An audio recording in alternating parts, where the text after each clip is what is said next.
So this week we are talking about statics and dynamics, which for us elementary education students really does not mean a whole lot. But after watching the video from Dr. Hopman and going to lab with Professor Bowman, it definitely made a lot more sense, and seeing all those places that you guys are able to make it applicable to real life and being able to tie it in for students to think about of multiple ages. I think one of the best things that the students can think about are, again, bridges and to do some sort of like egg drop, but Jeff and I also talked about using like the army men, the little green ones. So for our statics portion of our lab today, we're going to be building bridges. And we're not going to be building very fancy bridges. We just need to really think about what bridges do and why we need them and what kind of forces are acting on our bridges and we don't even know about. So today you're going to need this paper, maybe two, and some Scotch tape. I'm going to teach you the kind of bridge that we are building, but first I want to talk to you about why some of the bridges that you see have lots of triangles in them. So triangles are actually the perfect shape for bridges, and all of the different energies that are pushing on them. A triangle is the most stable, where it's going to balance all of those forces equally and it's not going to tip over at all. So like if you had a square, it's not going to be the same, but triangles work really, really well for building structures.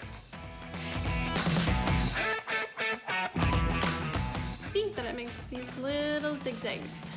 And there's something else we can see, that these look a lot like triangles. So I'm actually going to use a second piece of paper. This was one whole sheet of paper, and I'm going to make a little case around the top so that we can have what we call a true bridge. We can be able to balance things on the top. So now I'm done creating my bridge.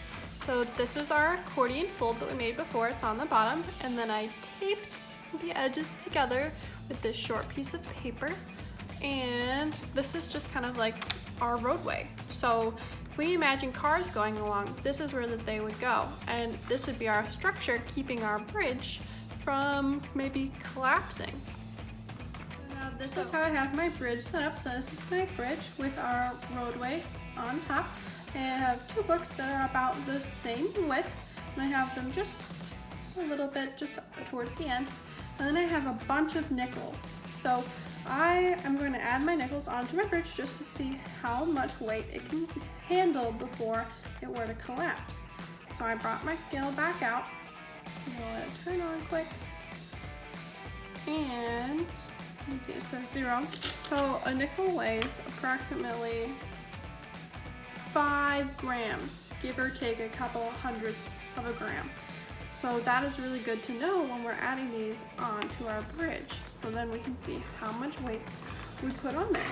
So I'm gonna start putting nickels on.